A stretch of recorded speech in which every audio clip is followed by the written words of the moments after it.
जय जोहार। स्वागत है आप मन के न्यूज़ 36 से छत्तीसगढ़ की आवाज़ में। तो चला आज के खबर मन ला विस्तार ले देखबो। बिलासपुर जिला के तखतपुर में नवरात्रि सप्तमी में मां काली के सवारी निकलिस, जिला देखे बर बड़े संख्या में श्रद्धालु मन के भीड़ उमड़े रहिस। मां काली के हाथ में जलत खप्पर और हाथ में तलवार के सवारी ला देखे बर आसपास के लोगन शामिल हुई। बता दन के तखतपुर में नवरात्र के सप्तमी में हजारों भक्त और श्रद्धालु मां काली के सवारी और ओकर दर्शन कर आशीर्वाद लेहे आथे। मां काली के सवारी टिकरापारा निवासी दिनेश निर्मलकर ऊपर होते।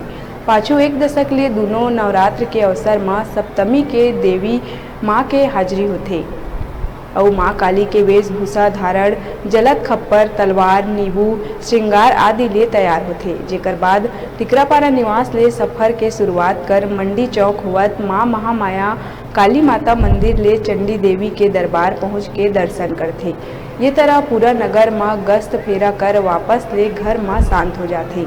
ये काली मंदिर के यात्रा में खास बात यह है कि हजारों श्रद्धालु के आस्था और विश्वास बढ़त चले जावत है।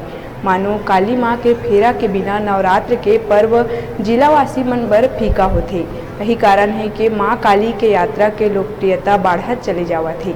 सोशल मीडिया में ओकर वीडियो सर्वाधिक सर्च करे जाते। माँ काली के महिमा यात्रा देखत ही देखत कुछ साल में काफ़ी मशहूर भी हो गए। प्रदेश के अलग अलग शहर ले भी लोगन बड़े संख्या में शामिल हुए तखतपुर थे।